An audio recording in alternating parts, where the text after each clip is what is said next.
Kembali lagi ke Constitutional Update episode ke-6. Langsung sih. Di sini kita sudah bersama Direktur Pusako Bapak Dr. Charles Simabura dan juga peneliti Perludem Dek Haikal BCL dong. dan juga BCL kalau nama keren beliau.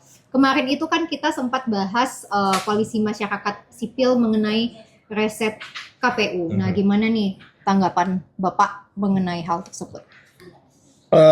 Baik, memang kalau kita lihat desakan masyarakat untuk riset KPU itu kan satu memang kita mencoba memanfaatkan momentum yang ada ya untuk menata ulang semua hal ya dalam konteks ketatanegaraan kita. Karena ada riset Indonesia ya kalau tema besar gambaran besarnya itu. Ada riset DPR segala macam itu. Nah, riset penegakan hukum juga. Nah, kemarin kita mengambil momentum untuk mendorong adanya riset KPU. Sebenarnya tagline ini kita ambil ya sebagai bahan yang kemudian mesti digunakan oleh pemerintah dan DPR untuk mengevaluasi ya kinerja KPU dalam ya sesuai mekanisme ketatanegaraan lah. Nah, memang yang agak paling keras itu ya memberikan sanksi etik, kemudian juga pemberhentian bagi komisioner yang ada sekarang sambil menata kembali kelembagaan KPU. Tapi di luar itu sebenarnya kita harus bicara tentang isu yang kemudian melatar belakanginya. Kita melihat ke sini ke KPU semakin agak lain gitu ya. Agak lain ya Pak Makin ya? agak lain. Makin agak lain. Dengan kemarin peristiwa tiba-tiba KPU kemudian mengeluarkan PKPU tentang jenis informasi publik yang kemudian mengecualikan 16 ya kalau nggak salah. 16 item ya? Ya, 16 item di dalam syarat pencalonan presiden dan wakil presiden itu menjadi informasi yang dikecualikan atau menjadi rahasia. Ini jadi tanda tanya besar bagi publik. Meskipun ya akhirnya itu kemudian dicabut. Yeah. Nah, Dalam sekelebat Pak. ya dalam sekelebat karena memang reaksi publik dan kita terima kasih ya dan itu bukti kontrol publik juga. Yeah. Dan ini kan menjadi aneh gitu. Momentum pemilunya nggak ada, orang juga nggak lagi ribut-ribut masalah capres cawapres, kemudian dan selama ini dokumen itu dinyatakan terbuka menurut undang-undang ya, lalu tiba-tiba melalui PKPU ini ditutup. Yeah. Nah, timbullah pertanyaan ada apa dengan KPU? Gitu. Nah, bukan ada apa dengan cinta ya? Bukan ada apa Kalau dengan cinta nggak apa-apa, Ada cinta nggak apa-apa. Rangga juga ada aman ya. Bahkan udah mau bikin film baru. Iya. Tapi ada apa dengan KPU? Nah ini yang kemudian belum lagi isu sekarang lagi sidang di DKP itu Iya. terkait dengan Ada jet pribadi soal penggunaan anggaran. Jadi kita ini kok makin di sini makin agak lain, maksudnya perlu untuk melakukan semacam masukan, kritik dan saran bagi KPU untuk jangan aneh-aneh lah gitu ya dalam konteks ini gitu, yang kemudian bisa dianggap sebagai suatu tindakan politis yang kemudian dilakukan KPU. Nah, itu paling bahaya sebenarnya. Itu yang paling bahaya. Kalau sebuah penyelenggara pemilu itu sudah politis cara kerjanya, Benar. ini kemudian yang kemudian akan menjadi bumerang tersendiri bagi KPU. Jadi ini karena kita sangat ingin KPU ini tetap pada posisi ketatanegaraannya ya, janganlah melakukan hal-hal yang kemudian bertentangan ya dengan prinsip-prinsip ketatanegaraan. Seperti yang kemarin dilakukan misalnya, kalau kita mau gali lagi ya, apa sih yang melatar belakangi? Banyak. Nah, orang kan kemudian berpikir rahasia siapa sih yang lagi mau dijaga gitu. Dan itu nggak bisa dibendung gitu.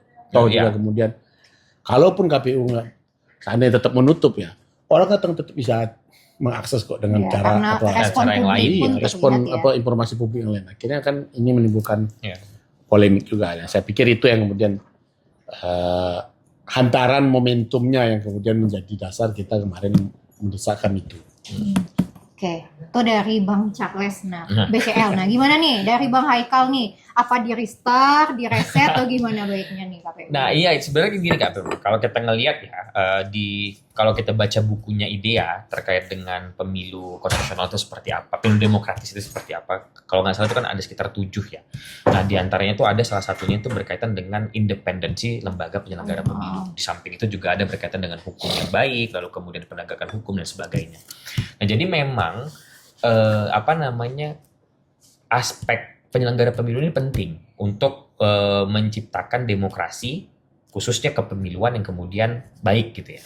Nah masalahnya adalah kalau penyelenggaranya itu udah bermasalah, Ini kan artinya hasil dari pemilu pun kita harus lihat sebagai suatu hasil yang kemudian mungkin atau memiliki potensi bermasalah juga.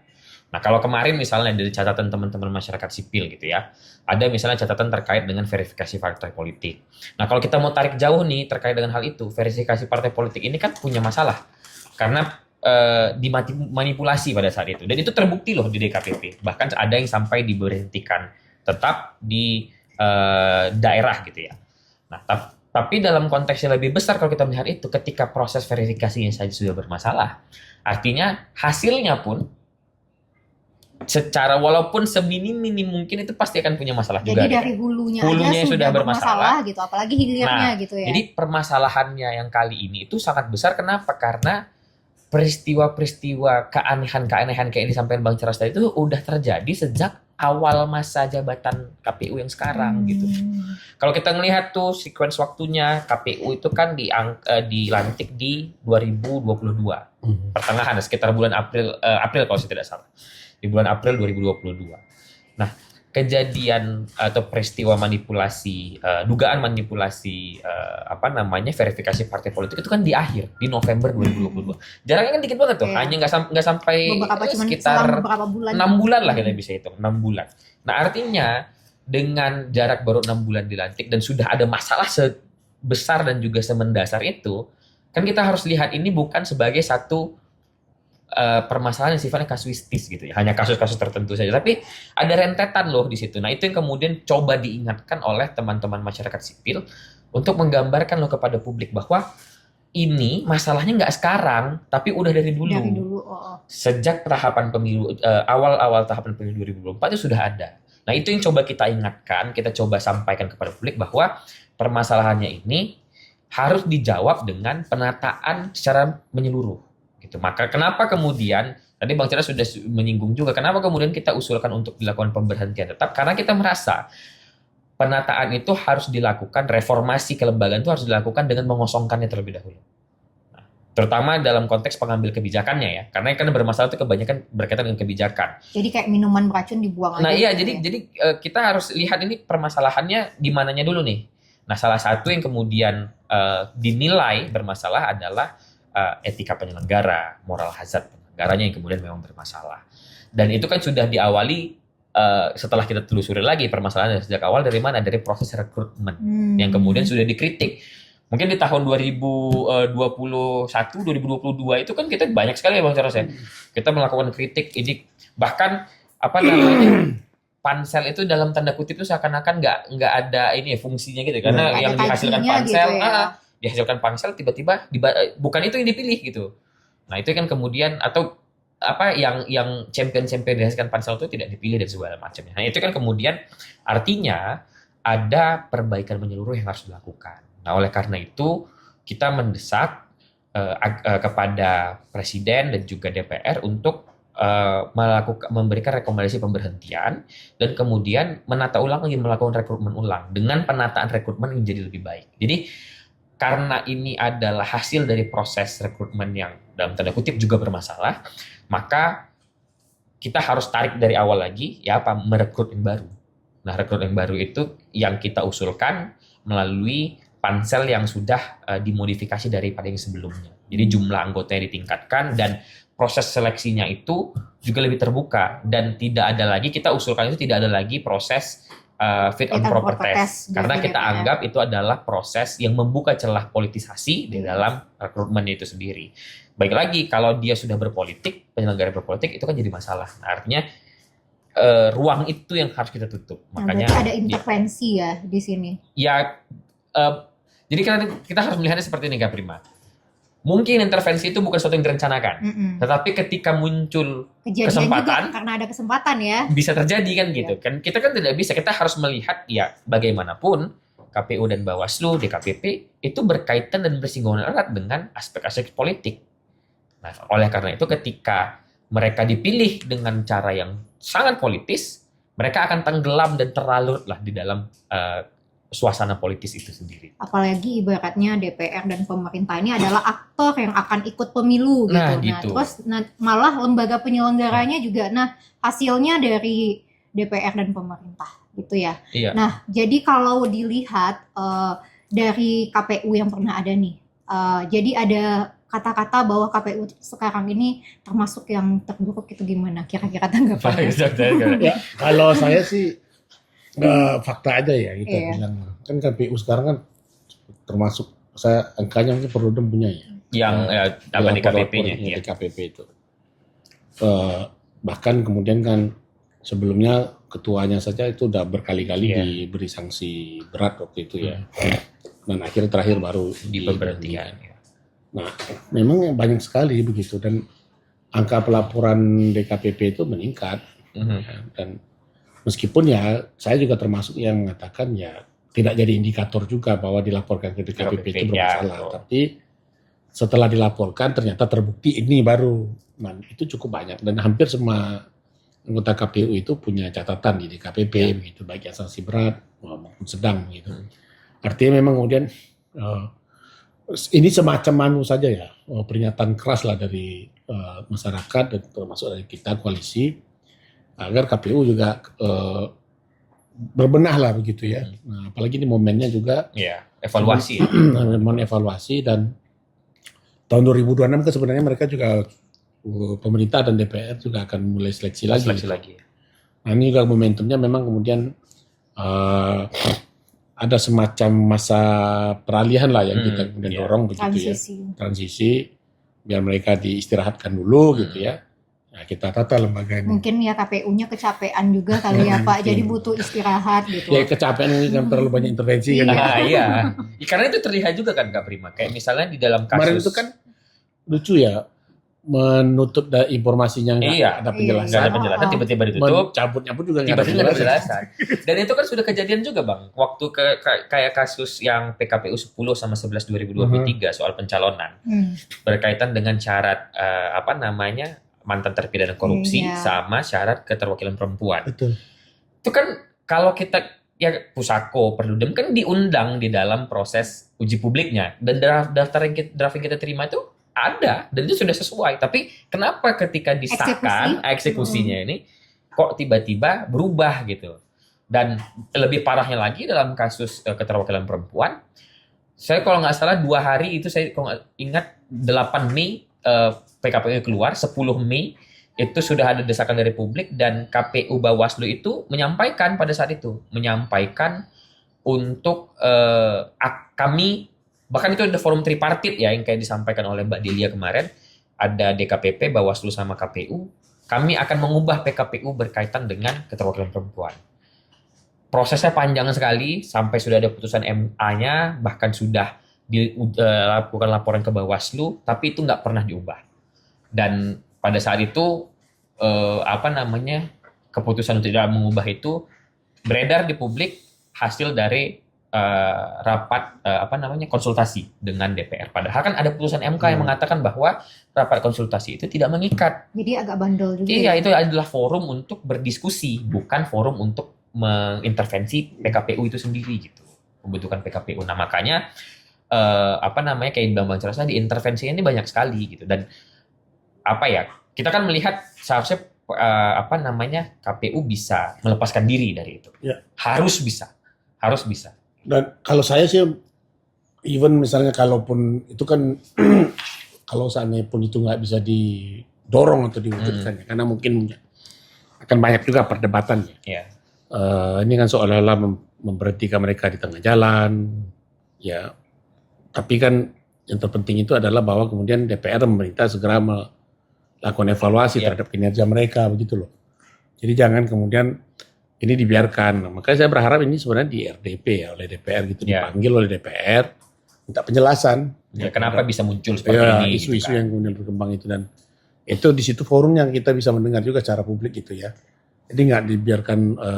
Dibiarkan diamin aja. Ini kan gitu, jadi masa ya membuat kebijakan nggak ada presisinya gitu ya. Konteks itu gitu. Ya minimal kan ada harmonisasi lah dulu, ada semacam tiba-tiba muncul. Lalu kemudian dicabut begitu saja. Nah, yang harus dicurigai sebenarnya kan, tapi saya publik mungkin bisa menyimpulkan sendiri ya. Tapi kan memang apa sih yang melatar belakang mereka mengeluarkan itu. Nah, sehingga kemudian ya kita bisa dapat penjelasan. Jadi gerakan atau dorongan kita riset ini lebih kepada bagaimana ada evaluasi lah secara komprehensif terhadap penyelenggara pemilu di KPU. Dan ini penting dilakukan untuk pengingat juga karena sebentar lagi mereka juga mungkin akan habis masa jabatan.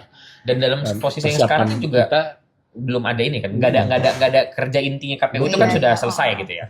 Jadi ada sekitar waktu lebih kurang hampir 1,5 tahun lah ya, 1,5 tahun. Nah itu kan harus dimanfaatkan sebagai momentum evaluasi dan perbaikan.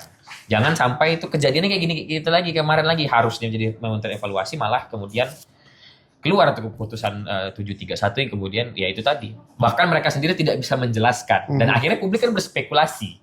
Nah, itu kan bahaya. Titipan apa segala macam publik berspekulasi dan itu kan berbahaya dalam konteks kepercayaan publik terhadap lembaga penyelenggara pemilu gitu. Nah, jadi sebenarnya ada dua hal ya yang saya tangkap. Yang pertama itu terkait dengan peraturan yang terbentuk itu situasional ya.